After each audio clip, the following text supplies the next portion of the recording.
Pabrik gula Prajikan terletak di Desa Prajikan, Kecamatan Prajikan, Kabupaten Bondowoso. Pabrik gula Prajikan didirikan pada tahun 1883 oleh perusahaan Belanda bernama NV Kulturmich Prajikan. Perusahaan ini merupakan investasi dari J.W. Bernie Eijkman & Co. Surabaya. Pabrik gula Prajikan memiliki luas area sekitar 950 hektar. Sejak tahun 1909 sampai 1957, pabrik gula Prajikan diambil alih oleh Kultur Handel Industri Bank. Pabrik gula Prajikan sempat menghentikan produksinya pada zaman kependudukan Jepang, dan kemudian di tanggal 10 November 1957, pabrik gula Prajikan diambil alih oleh pemerintah Republik Indonesia sebagai realisasi nasionalisasi perusahaan-perusahaan Belanda. Terdapat beberapa arsip yang ditemukan mengenai pabrik gula Prajikan. Arsip-arsip ini merupakan koran terbitan semasa pemerintahan kolonial Belanda. Di antaranya, di tahun 1894, menurut koran terbitan The Lokomotif, pada 26 Januari 1894, terdapat kendala dalam administrasi dan penyewaan lahan guna penanaman tebu, khususnya lahan di sekitar pabrik gula Prajikan. Untuk mempermudah proses administrasi dan penyewaan lahan, perusahaan kala itu memberikan imbalan atau kompensasi pada warga.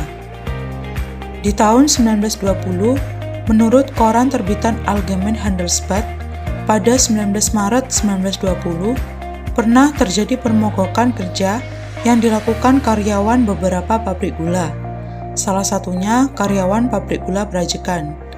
Pemogokan kerja ini sebagai bentuk protes untuk menuntut kenaikan upah sebesar 50% bagi karyawan yang bekerja 8 jam per hari. Di tahun 1934, menurut koran terbitan Het Vaderland, pada 9 Juli 1935, pabrik gula Prajikan sempat tutup setahun pada 1934 dan beroperasi kembali di tahun 1935. Pabrik gula Prajikan secara historis merupakan salah satu pabrik gula peninggalan Belanda di Indonesia. Oleh karena itu, arsitektur bangunannya berciri khas Belanda, seperti gudang gula, klinik yang sudah terbengkalai, dan lainnya berciri bangunan Belanda. Rel kereta lori yang ada di pabrik gula Prajikan tertutupi jalan raya, karena pengangkutan tebu sudah tidak memanfaatkan kereta lori. Semua dibawa menggunakan truk. Kereta lori yang dulunya sempat digunakan masih tersimpan di gudang lori. Di dalam pabrik gula Prajikan, terdapat pom yang digunakan untuk mengisi bahan bakar solar truk untuk mengangkut tebu. Disertai juga tangki yang digunakan untuk menyimpan solar. Juga terdapat katrol yang digunakan untuk menimbang tebu. Terdapat tempat pengolahan limbah yang berada di area belakang pabrik gula Prajikan. Limbah hasil pengolahan tebu tersebut terbagi menjadi limbah padat dan limbah cair. Terdapat ampas tebu yang dihasilkan, dan ampas tersebut dapat diolah menjadi bahan bakar boiler. Di sekitar 200 meter dari pabrik gula Prajikan juga terdapat tempat pengampungan tetes tebu, di mana tetes ini nantinya dapat digunakan dalam pembuatan MSG atau vetsin.